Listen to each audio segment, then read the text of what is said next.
Attended my fiancé's birthday party, fully aware she was having an affair. So I disclosed everything publicly and left everyone speechless. Be me, 29-year-old Ethan. Work as marketing coordinator for mid-sized company. Living what most people would call the dream life. Good job, nice house, married to Jessica for 3 years. Miami became our home 2 years ago. Never regretted the move. Eternal sunshine and beaches everywhere. Perfect for our lifestyle. This particular evening was supposed to be a quick 10-minute stop. Still wearing my dress shirt and tie from work, smelling like coffee and stress from another long day at the office.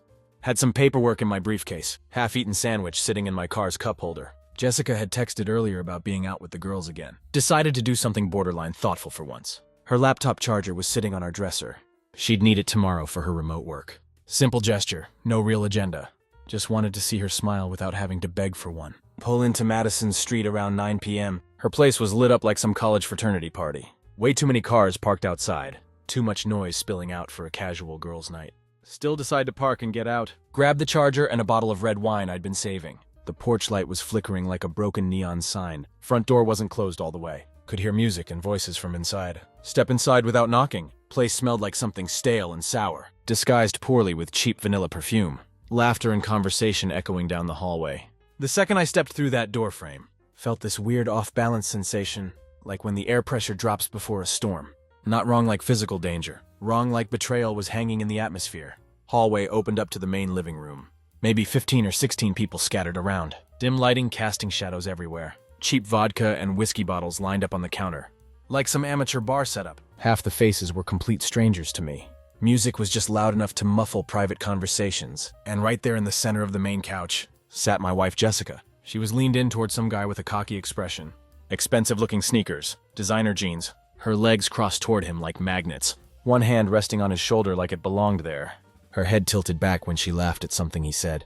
This soft, fake little giggle I hadn't heard in months. His hand was playing with her hair. Her lipstick was darker and more dramatic than usual. The neckline of her black dress was way deeper than normal. The amount of skin showing definitely wasn't picked out for girls' night. She didn't notice me standing there at first. Not yet, anyway. Some woman to my left glanced in my direction, paused mid-sip of her drink and stared. Someone whispered something to their friend. Jessica suddenly turned around. Our eyes locked across the room. In that split second, I watched every possible excuse flash behind her pupils like a slideshow. Shock, panic, quick calculation. But not guilt, not even once. Just this flicker of pure annoyance that I'd shown up uninvited. Take 2 steps into the room. Hold up the laptop charger like it's evidence of a crime. Ask loud enough to silence all the background noise. This what you meant by wine night, Jess? The guy beside her immediately tenses up. She stands up slowly, smoothing down her dress like appearances still matter. And then she has the absolute audacity to say it. Not sorry, not any kind of explanation. Why are you here? That was the exact moment everything changed. Not the couch scene with her draped over some stranger. Not his hand casually resting on her thigh. Not even the perfume I definitely didn't buy for her. That question, delivered in that tone, like I was the one intruding on something sacred. Like I was the problem in this equation. Look at her, really look at her for the first time. Realize she wasn't even afraid of being caught. Just pissed that she'd been interrupted before she could cover her tracks. Everyone in the room was staring at us now. Madison whispered something urgent to the girl beside her. The guy Jessica was with shifted closer like moral support. Like he was her backup plan in human form. Don't yell. Don't throw the wine bottle. Don't start swinging like some unhinged psycho. Don't say a single word for what feels like 10 long seconds. Then speak very carefully and deliberately. You left your wedding ring on the kitchen counter this morning. Thought you just forgot it when you rushed out. Now I understand why you left it behind. Jessica's face finally cracks for a moment. Not with shame or embarrassment, though. Something much crueler flashes in her eyes. She actually rolls her eyes at me like I'm being dramatic. Don't make this into some big theatrical scene, Ethan. And that's when something inside me stops trying to be understanding. She said it like I'd embarrassed her in front of her friends. Like I had brought shame into that room by showing up unannounced. Not her by being draped across some random guy. Like she'd forgotten what our wedding vows actually sounded like. That smug, dismissive tone in her voice. Don't make this dramatic, Ethan. Still rings in my ears like a car alarm going off at 3 a.m. The kind you can't shut off no matter how hard you try. No matter how many times you punch the steering wheel. Should have just walked out right then and there. But I didn't do the smart thing. Instead, I look straight at the guy she's been cuddling with. He doesn't even flinch when I stare him down. Too confident. Too sure he was safe. Protected in the middle of her carefully constructed web of lies. Average height clearly hits the gym regularly. Fake Rolex glinting on his wrist. Tight button-down shirt with just enough buttons undone. To say, look at me, I'm worth your attention. He gives me this subtle smirk. Not wide or obviously cocky. Just enough attitude to communicate. She already told me you wouldn't show up here, so I ask him quietly, keeping my voice controlled. You know she's married to me? He blinks once but doesn't give me an answer. Jessica actually snorts like I just told the world's worst joke. Oh my god, Ethan, it's really not like that. Glanced down at the hand she just pulled off his chest. Looked pretty damn clear to me what was happening. She crosses her arms defensively, tilts her head like a judge about to dismiss a frivolous case. You're acting absolutely crazy right now. Tyler's just a friend from work. We're all just hanging out and having drinks. Didn't look like innocent hanging out from where I was standing. Could hear my voice starting to slip from calm. The controlled composure was beginning to splinter. She steps forward close enough for me to see, the glitter on her collarbone catching the dim light, the lie already forming behind her teeth. If you're going to make a scene about nothing, at least do it outside where you won't embarrass everyone. You mean out of sight? I ask her directly. Like everything else you've been hiding from me lately? That comment hits its target. Her jaw locks up tight. The temperature in the room drops noticeably. Madison tries to cut into our conversation. Maybe you guys should just... Shut up, Madison! I snap without even turning around. My eyes never leave Jessica's face, and she knows I'm right about the hiding. She did know exactly what she was doing. Her guilty silence said more than any apology ever could have. She looks away from my stare, so do several other people in the room. The uncomfortable tension was getting too thick to ignore. Jessica's whole posture changes in an instant. Chin higher, chest out like she's suddenly the victim. Like she's the one being wronged in this situation. I didn't cheat on you, Ethan. Didn't cheat, I echo back, shaking my head in disbelief. You're practically playing Twister on a couch. With a guy whose full name I don't even know. She actually starts laughing, dry mocking sound with zero humor in it. We didn't do anything physical together. If that's what you're about to scream about, in your pathetic little jealous meltdown, you've already done enough damage for one night. Stare at her for a long beat. And this next part I will never forget as long as I live. She turns back to Tyler, puts her hand right back on his shoulder, looks him in the eyes and says, You see what I have to deal with at home? Something inside me finally gives out completely. Not anger, not heartbreak. Just that quiet, icy click you feel. When something breaks so deep you know you can't fix it. Nod once, turn around and walk straight out. No yelling, no slamming doors dramatically. But something fundamental ended that night. Don't think she even noticed it happening. The drive home doesn't feel real at all. Don't even remember starting the engine. The keys must have turned themselves somehow. My hands are shaking but not violently. Just that slow, dull tremor you get when your body's catching up to a shock that your mind already understands completely. She looked me dead in the eye and played the victim card right in front of Tyler. Right in front of everyone at that party. She didn't even try to cover it up or make excuses. No panic, no stammering, no embarrassment. Just lies dressed up in casual, dismissive tones. Like I was overreacting to something innocent. Like her sitting in some guy's lap while calling it a girls' night was a misunderstanding I should apologize for. And I almost did exactly that. That's honestly the worst part of this whole thing. There was a moment driving through that dark stretch, past Cedar Lake, where I actually questioned myself. Wondered if I'd misread the entire situation. If maybe it wasn't as bad as it looked from my perspective. That's how deep she'd worked her manipulation into me. That instinct to defend her actions, even when she had her nails sunk into someone else's shoulder. Pull into our driveway and just sit there. Engine ticking as it cools down. The porch light was off like always. House looked exactly like it did every other night. Perfect on the outside, quiet, clean. A magazine picture of what happiness is supposed to look like. But inside I could already feel the rot spreading. Like something had died in the walls. Walk through the front door. Place smells like citrus cleaner and lies. The laundry she never bothered folding. Still sitting in the basket where she left it. Her earrings scattered on the kitchen counter. Her wedding ring, the one I mentioned at the party, was exactly where she abandoned it. Next to the sink like it was nothing more than costume jewelry. Pick up the ring and stare at it. No scratches, no dents from years of wear. Just a cold, polished circle of white gold. That apparently meant absolutely nothing to her. Now I'm definitely not sleeping tonight. Sit on the couch in complete darkness. Start scrolling through our text message history. So many love you too messages. So many check-ins about our day. So many plans for our future together. Start reading between the lines for the first time. All those nights she came home late from work. All those weekends she swore she needed me time. All those smiles that never quite reached her eyes. When we talked about buying a house together. When we discussed having kids someday. And then I do something I hadn't planned on doing. Something I never thought I'd stoop to. Open her iPad that's sitting on the coffee table. It's synced to her phone automatically. Don't even have to guess her password. It's still my birthday, March 15th. And there it was, everything I needed to see. Text messages. Dozens and dozens of them. Not just with Tyler from tonight, but with other guys too. Flirty conversations with someone named Kevin. A long string of heart emojis with a guy listed as Steve W. A voice note she sent 3 nights ago. Whispering something about how he never touches me like you do. Feel physically sick reading this stuff. Screenshots saved in her photo album. Pictures that aren't graphic but close enough that the intention was impossible to deny. Her in the bathroom mirror biting her lip seductively. Her in that red dress she told me she hated. The same one she wore the night she said she had to work late. All of it stored neatly under her iCloud account, like it was a digital scrapbook of betrayal. Don't cry. Don't throw the iPad across the room. Don't scream or punch the wall. Just sit there completely numb, like I'm watching someone else's life fall apart. And somewhere between 3:17 and 4:08 a.m., I know with absolute certainty that I will never look at her the same way again. That the woman I married doesn't exist anymore. Maybe she never did in the first place. At 8:47 a.m., I hear her car pulling up the driveway. Haven't moved from the couch in hours. Been staring at nothing, letting the silence crawl over me like a wet, suffocating blanket. Know the sound of her tires on our gravel. Know the soft electronic chime when her car door opens. Jessica always walked like her heels had something to prove, clicking just fast enough to say she had somewhere better to be. Front door creaks open slowly. She hesitates in the door frame, like she doesn't know whether to come inside or run. Watch her silhouette shift against the morning light. Then she steps inside carefully, like the house isn't hers anymore. Like she's trespassing on someone else's property. Her voice comes out soft and cautious. Ethan? Don't answer her. Don't even acknowledge she's there. She walks a few more steps into the house, then sees me hunched on the couch, elbows on my knees, her wedding ring still clutched in my fist. Ethan, she says again, this time with more annoyance in her tone, like I'm making things difficult for her. Still don't say a single word. She drops her purse way too loud on the entryway table. The sound echoes through the quiet house. Are we really doing this right now? Seriously? Finally turn to face her after ignoring her.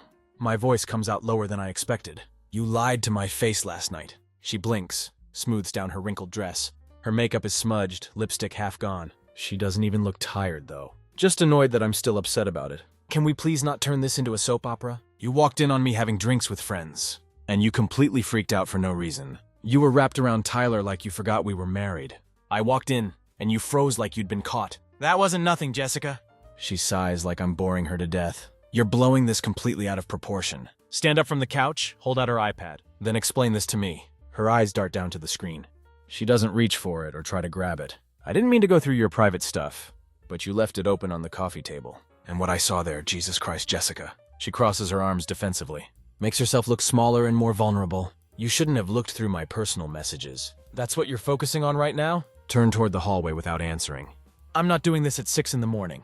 Follow her as she tries to escape. No, you don't get to just disappear into the bedroom. Like this is just another normal Tuesday.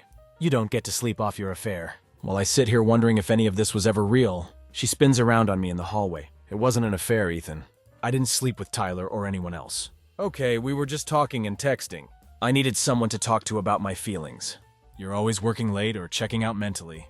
You don't even see me anymore as a person. That was it. That was her trump card. I was somehow to blame because I work hard. Because I trusted her completely. Because I didn't monitor her every move. Stare at her absolutely stunned by the audacity. So instead of talking to me, your actual husband, you played footsie with gym rats at parties. And texted voice notes about how I don't touch you right. You flirted like some desperate teenager. You sent pictures of yourself to other men. You let some random guy put his hand between your legs at a party and had the gall to say I checked out. She opens her mouth, then closes it, then whispers in this pathetic victim voice, you don't know how lonely it's been for me. And there it was, exactly what she wanted me to hear. Her loneliness, her unmet emotional needs. Like that somehow justified everything she did. Like that made it okay to betray our marriage. Take a deep breath, I'm not yelling anymore. Actually done yelling at this point. You could have told me you were unhappy. You could have begged me to go to couples therapy. You could have screamed at me about neglecting you. But instead you chose to betray me behind my back. She turns away from me like she can't handle the truth. Drop her wedding ring on the hallway table. It makes this loud metallic sound. I'm not your excuse anymore, Jessica. The sound of her ring hitting that wooden table echoes louder than anything either of us had said. Spins once, twice, then goes completely still. She doesn't even glance down at it. Just walks right past it, walks right past me. Into the bedroom like I hadn't just shattered. The foundation of our entire marriage in one sentence? Like she was retreating into some familiar cave, where accountability couldn't reach her. Stand in that hallway way longer than I should. Staring at the closed bedroom door. Listening for something? Anything. No crying, no scrambling to fix what she broke. No apology, no sign she even cares. Walk into the kitchen and pour myself a glass of water. Even though my stomach has no interest in swallowing anything right now, my hands are cold, knuckles stiff. My whole body feels like it doesn't belong in this house anymore. Like it's been ejected from something it helped build. Half an hour passes, maybe more. Finally get the courage to crack the bedroom door open. She's lying on our bed, scrolling through her phone. Calm, comfortable, not even pretending to be upset. Jessica. She doesn't bother looking up from her screen. What do you want now? Do you even care that our marriage is falling apart? That finally gets her attention. She sits up slightly, propped on one elbow. Phone still clutched in her hand like a lifeline. Of course I care about us. But I'm not going to stand here and let you corner me like some kind of criminal when I haven't even gotten any sleep. You're not tired, I tell her flat out. You're just done pretending to give a shit. She tilts her head, and for just a second, something flickers in her eyes. Annoyance? Regret? No, definitely not regret. Pity. She actually pities me, like I'm the sad fool in this story, who didn't see any of it coming. Walk further into our bedroom. I read all the messages with Tyler, with Kevin, with that guy named Steve. You saved under a fake name in your contacts. This wasn't one mistake, Jessica. This is a pattern of lying and cheating. She looks away from me toward the window. None of them actually mattered to me. That might have been the cruelest thing she could have possibly said right then. Then what did matter? I ask her directly. Because I gave you everything I had. I gave you space when you needed it. I gave you love when you were distant. I gave you time to figure yourself out. Every single time you went cold on me, and you gave me this betrayal in return. Her voice goes completely flat and emotionless. I didn't ask you to do any of that. My breath catches in my throat. That sentence, just 6 words, stabs deeper than anything else she said. I didn't ask you to... Not I'm sorry for hurting you. Not I got lost and made mistakes. Not even it wasn't supposed to happen. Just that cold dismissal. Like my love was some unwelcome burden. She tolerated until something more exciting came along.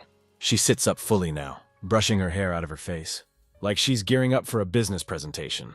Ethan, people grow apart sometimes. That's just real life. What do you want me to do? Lie and say I'm still in love with you? Complete silence fills the room. Stare at her like I've been waiting for this mask to fall off. And now it finally has. You're not in love with me? I ask quietly. But you stayed married.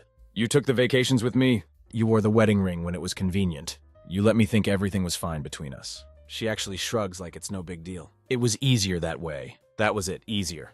Back out of the room like I'd stumbled into someone else's house. Someone else's nightmare. Because the woman I married was completely gone. And what she left behind didn't even flinch. Don't remember trying to sleep. Must have passed out on the couch. Sometime after sunrise. Because I wake up with harsh sunlight. Glaring through the blinds, and this awful stench of cold coffee in my nostrils. My neck is locked in the worst position possible. There's this thin metallic taste in my mouth. Regret maybe, or fury that dried overnight. Sit up slowly. Everything in my body resists movement. Like it knows what this day is going to hold. Jessica's already gone from the house. Her side of the bed cold. Bathroom mirror cleared of all her products. No note, no text message, nothing. Just the faintest scent of her perfume in the hallway. Like she wanted me to know. She'd left on her own terms. Like this was some chess game.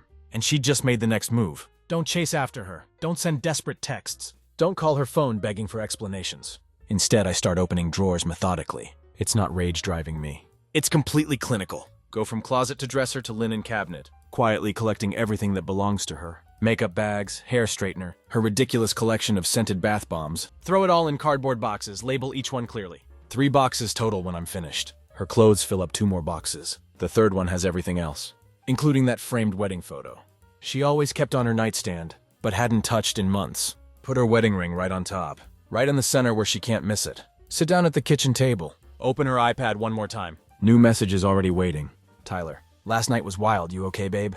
Kevin, tell me when he leaves so I can come over. Another one from a number she hadn't saved. He doesn't know about us, right? Don't want drama. Sit there reading these messages. From men I'd never met, but now know in the worst possible way. They all sound exactly the same. Casual, arrogant, completely sure that I was the fool stumbling around in the dark, while they got to be her private escape, her secret backup plans. And still, even after everything, she hadn't admitted to doing anything wrong. No confession, no real apology. Just indifference wrapped up in fake justifications. So I do the one thing I never thought I'd do. Call my older brother Ryan. We hadn't been close lately with Ryan. Life, distance, disagreements over stupid things. The usual family drama that builds up over time. But I needed someone real right now. Someone who wouldn't sugarcoat the truth. Or try to play therapist with my emotions. He answers on the second ring. Ethan, don't even bother saying hello first. I think my marriage is completely over. There's this long pause on the other end. Then his voice comes through steady and serious. Tell me everything that happened. So I do exactly that. Lay it all out from start to finish. From the couch scene at Madison's party, to the text messages I found on her iPad, to her vacant cold reaction this morning. Don't leave anything out. Don't sugarcoat it. He doesn't interrupt me once during the whole story. When I finally finish talking, he says very quietly, "You know what you have to do, right?" "I think so," I tell him. "Don't think about it, Ethan. You know. You just don't want to admit it yet." Stare down at her wedding ring sitting in the box. She told me that staying with me was just easier. What kind of person says that? Hear him exhale slowly on the other end. Then make it hard for her. Make her face what she's actually done. And in that exact moment, something shifts inside me. Stop waiting for an apology that's never coming. Stop hoping she'll suddenly realize what she's lost. Start planning my actual exit strategy. That afternoon, I make a list. It's not dramatic or emotional. No fire, no slashing up photos. No whiskey-soaked goodbye soundtrack playing. It's quiet, precise, cold in a way. I didn't know I was capable of being just a man with a pen in his hand, drawing lines through the bones of a life he thought he was building with someone. Divorce attorney, call today! Joint bank account, freeze immediately. Storage unit for her stuff, rent this week. Change the locks, get quotes tomorrow. All completely doable tasks. Stare at the paper for a long time. It looks way too neat and organized. Too sane for the kind of madness it represents. But I'm not going crazy here. I'm thinking more clearly than I have in months. Maybe years of trying to make it work. Trying too hard, dying by compromise. For the first time, I can see through the fog of making it work and trying harder, and maybe if I just love her enough, I know exactly who she really is now. And it's definitely not my wife. Call a divorce lawyer that same day. Guy named Phillips, referred by Ryan. Voice like gravel and zero sweetness in his tone. The kind of man who's seen too many good people get completely eaten alive by courtrooms and charmers in expensive heels. He hears the first half of my story and says, "She'll try to play sweet and innocent. Trust me on this, but start protecting yourself right now." That same hour, I drive to the bank. Freeze our joint checking account. Leave her enough money for basic expenses. Because I'm not trying to be cruel here, but I'm not going to bankroll her dates with Tyler, Kevin, or Steve either. Then I just drive around for a while. Not aimless wandering, very deliberate. Go to a local storage facility. Rent a unit under my name only. Unit 247, climate controlled. 20 minutes later, those 3 boxes, with all her belongings, are locked inside. Text her the address with one simple line. "Your stuff is here. Pick it up this weekend." She doesn't reply to the message. The silence is somehow louder than screaming. Around 7 p.m., my phone buzzes. Unknown number calling. Pick it up cautiously. "Hey, it's Jessica." Her voice is calm, calculated. The voice of someone who rehearsed her tone. Before hitting the call button, "I saw what you did with the bank account, and I got your text about my things." Wait for her to say more. I just think it's really childish to do all this without having a real conversation first. My jaw tenses up immediately. The time for conversation was every night. "You said you were just tired. Every weekend you completely vanished. Every lie you wrapped up in a smile." That was our conversation, Jessica. You're twisting everything around. "No," I say firmly. "You just don't like hearing the truth. Spoken back to you without a filter." She goes quiet for several seconds. Then I hear pure venom in her tone. "You're not as innocent as you think you are." There it was, her final defense strategy. If she can't stay clean in this, she'll try to make me dirty too.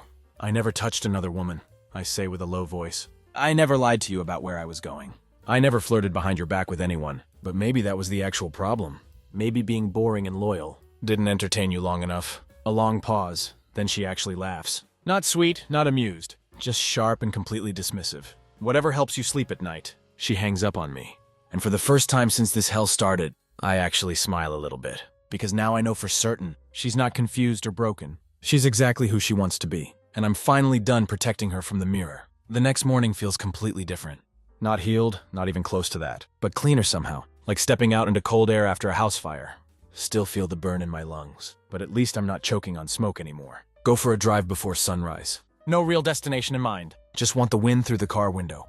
And time away from walls that hold too many fake memories. The house is still technically half hers, but emotionally she burned her name off everything. The night she looked me in the eye and said staying with me was just easier. When I get back around 9 a.m., her car is sitting in our driveway. She hadn't texted, hadn't called first, just showed up without any warning. No courtesy, no respect. There's a part of me hoping she's here to fight. Not because I want the drama, but because that would confirm what I already know. She's completely incapable of real remorse. Step into the house and there she is, standing in our living room. One hand on her hip like she owns the place. Sunglasses still on even though she's inside. Like this is her stage and she just finished rehearsal. "You froze our bank account," she says. Like she just discovered water is wet. "I told you I was going to do that," I reply. "I had a hair appointment today, Ethan. You know how hard it is to reschedule with Carrie." That was her opening line after everything. Her hair appointment was the priority. Actually laugh out loud, can't help it. A dry, bitter chuckle that slips out. Before I can stop myself, she frowns at me like I'm insane. "You think this is funny?" "No," I say. "But it's absolutely insane. You walked in here after emotionally nuking our marriage, and your main complaint is that your hairstylist might be slightly inconvenienced." She rolls her eyes dramatically. "This is exactly why I stopped talking to you." Everything turns into a huge argument. "No, Jessica, everything is finally the truth. You don't get to cheat and lie and manipulate, and then cry foul when consequences show up." She takes off her sunglasses very slowly, like she's bracing herself for a physical punch. I didn't cheat on you. Step forward and look her directly in the eyes. Yes, you absolutely did. Maybe not physically, though I'm still not convinced. But emotionally, repeatedly, deliberately. You had backup boyfriends on speed dial, while I was fighting for us completely alone. Her voice cracks, but not from sadness, from pure irritation and annoyance. God, you're so fucking dramatic about everything. There it was again. That word. Dramatic. Her favorite weapon. Gesture toward the empty hallway. Your stuff is gone. It's in storage. I'm done with this, Jessica. She blinks once like she's confused. Just like that? No, I tell her. Not just like that. Like this, after months of pretending you were still here. After nights of cold shoulders and weak excuses. After discovering that I was just a placeholder. Until you found someone who made you feel special. For 5 fucking minutes. Long silence between us. Then she walks past me toward the front door, brushing my shoulder like I don't exist. Before she opens it, she turns around and says with complete confidence, "You're going to regret this decision. Not right now, but you will eventually. No one else will put up with your bullshit." Look her dead in the eye one final time. I really hope not. She slams the door behind her. But for the first time in this whole mess, it doesn't feel like a loss. The door didn't just close behind her. It sealed something permanently. Stand in that silence for a long while. It's not peaceful, not yet anyway. But it's completely honest for the first time. The storm has finally moved through. No more lies to untangle every night. No more late-night fake apologies. No more second-guessing myself. While she texted her gym buddy 3 rooms away, spend that entire day doing what feels like reclaiming. Clean the house not out of spite, but out of pure necessity. Her perfume is still embedded in the throw pillows. The bathroom mirror still has her fingerprints on it. So I scrub and wash every single surface. Toss every picture frame that has her face in it. Into a box I'm never opening again. Take down the photo wall she made in our hallway. The one with the cute clips and fairy lights. Our journey, she used to call it. All those memories gone in one afternoon. Every single photo feels like a lie now. A story she was telling, while writing a completely different one behind my back. Mid-afternoon, I opened my email. She'd sent me something new. Subject line: "We need to talk like adults." Stare at it for a while before opening it. The message is surprisingly short. "I think we both said things we didn't mean yesterday. I don't want things to get messy between us. Let's figure this out face to face. Just you and me. No lawyers, please." No apology anywhere in that message. Just that word please at the end. It wasn't even about love or fixing things. It was about control, pure and simple. She felt it slipping away from her and wanted to yank it back. So I reply with one line: "We'll talk one time, public place only." She responds within 5 minutes. "Fine, tonight at 7. We meet that evening at a diner, halfway between our house and her new apartment. Yes, she'd moved into one already. Found out through a bank statement charge. Typical Jessica, always planning ahead. She shows up in full armor. Fresh hair, fake eyelashes. That blue blouse she wore on our 3rd anniversary. That used to make me feel something special. Now it just looks like camouflage. Slides into the booth across from me, like she's still my loving wife. "Don't smile. Don't pretend this is pleasant. Thanks for meeting me," she says. Adjusting her napkin like this is some business lunch. Nod once and say what you need to say. She leans in closer to me. "Look, we were both unhappy in different ways. I just handled it wrong." "No, Jessica," I cut her off immediately. "You didn't handle it wrong. You chose to betray me repeatedly. You nurtured relationships behind my back, and lied with your whole chest while doing it." Her jaw clenches tight. Wasn't expecting me to be this direct. "So what do you want? You want me to beg?" "No," I say calmly. "I want you to stop pretending you're the victim." She blinks rapidly, processing this. Tries a different approach. "I was lonely, Ethan. You were emotionally distant. I didn't feel wanted or desired anymore. You didn't talk to me about any of it. I tried to get your attention." "No," I cut in again. "You flirted with strangers and called it therapy." Her face flushes red with anger. "You want to save face now?" I continue. "Fine. Sign the papers when they come. No lawyers, no fighting over assets. Just be done with this." She stares at me like I just spoke in another language. Then she says it, the question I've been waiting for. "You really don't love me anymore?" Look at her with clear eyes, steady voice. "I loved you so much I stopped loving myself. That ended the night you made me feel small, in a room full of strangers, so you could feel adored for 5 minutes." Her mouth parts slightly. Nothing comes out. No words at all. Stand up from the booth. Toss some cash on the table for my coffee. "Good luck, Jessica." And walk out without looking back. Don't turn around, don't hesitate. Just keep walking toward my car. Don't cry after that meeting. Not in the car, not when I get home. Not even when I open the drawer, where her handwritten wedding vows used to be. They're gone, of course. Just a blank space left behind. Like she took even the paper with her. When she moved out, couldn't risk leaving behind a single trace of who she pretended to be. Instead of crying, I sit on the edge of the bed. My bed now, not ours anymore. And actually breathe, not shallow, panicked gasps. Like I'd been doing for weeks. A full breath, deep and solid. My lungs actually hold it, like they'd been waiting for permission. There's this strange relief. In the moment you finally feel nothing. For someone who once shaped your whole world. Don't even tell anyone about the diner meeting. Until 2 days later when Ryan comes over to help me move furniture around. Not because I need the help, but because he knows I need the company. Brothers understand that kind of thing. We shoved the old couch out to the curb. The one she used to stretch across like a queen. Buy a new one the next morning. Firmer, smaller, darker gray. Actually mine for the first time. While we're working, Ryan asks casually, "So you talked to her again?" Nod and keep lifting. "Yeah, and she wanted to spin the whole thing." Act like we were just two people who drifted apart. Ryan laughs bitterly. "Of course she did." I shut it down completely. Told her it's over, told her she doesn't get to rewrite the ending. He claps my shoulder firmly. "Good for you, man." Then looks me dead in the eye. "You know what scares them the most?" he asks. "When you stop yelling and start moving on? When you go completely quiet." He was absolutely right about that. Because that's when Jessica started texting again. Not long paragraphs, not "I'm sorry" messages. Just these vague breadcrumb texts, meant to keep the door cracked open. "Just checking on you. Hope you're doing okay. Saw something today that reminded me of you." The kind of messages that invite conversation, without offering any real closure. Classic manipulation bait. Don't respond to any of them. Every time I see her name on my phone screen, picture her face that night on the couch with Tyler.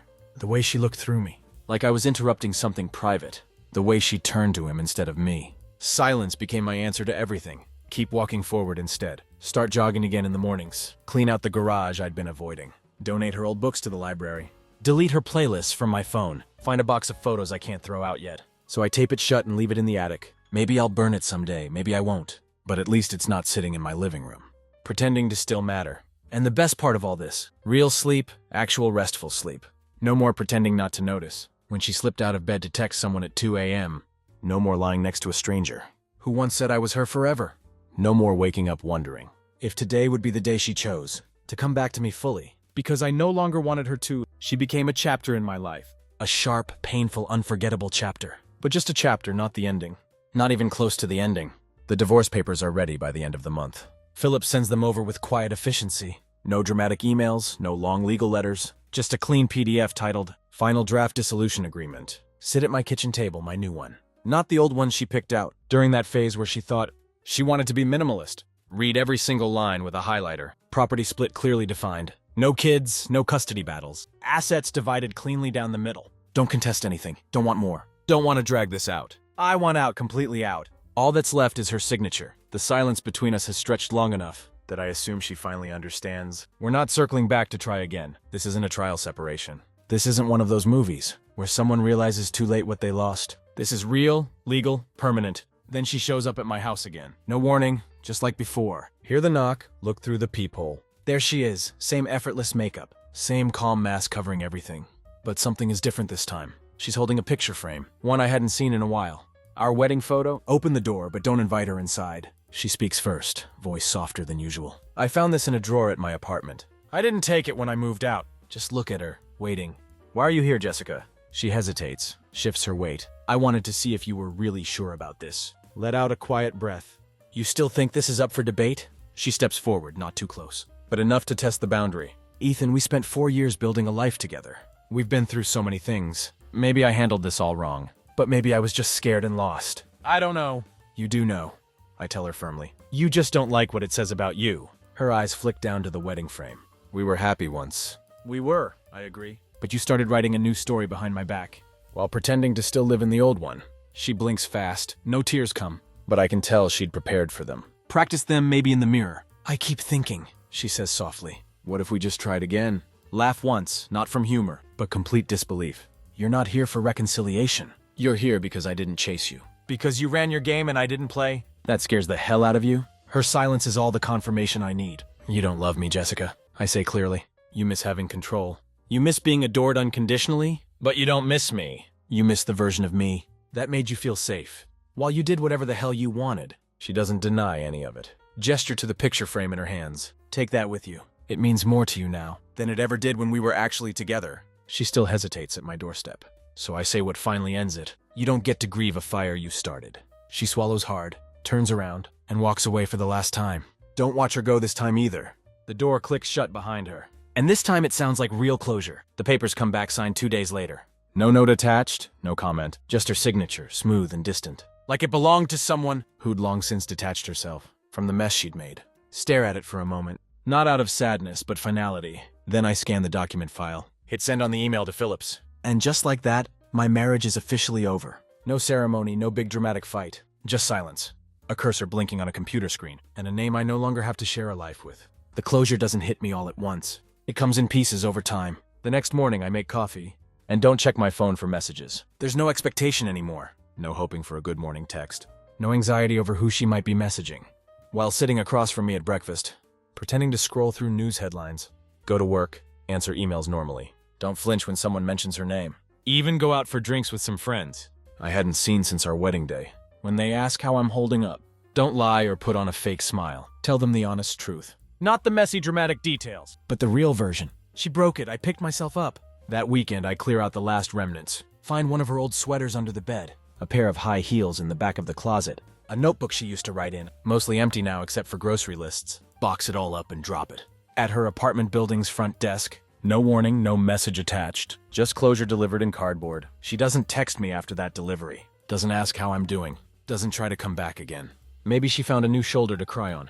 Or maybe she finally realized the mirror she'd been avoiding had followed her into every room. As for me, I start running again. Pick up the guitar I hadn't touched in years. Reconnect with Ryan on a regular basis. Actually laugh without feeling like I have to fake it for appearances. My house starts to feel like home again. Not because it's perfect, but because it's genuinely mine. Don't hate her. Don't wish her pain. Don't want revenge or karma to strike. What I want and finally have is peace. That version of love, the one I fought to keep alive, died the night she chose someone else's attention. Over my loyalty and commitment. But in its place, something else grew. Something quieter, stronger. Self-respect.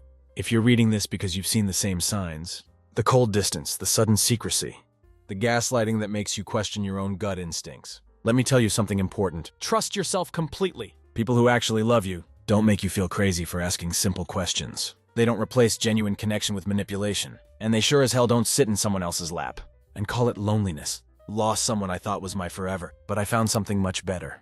I found myself again.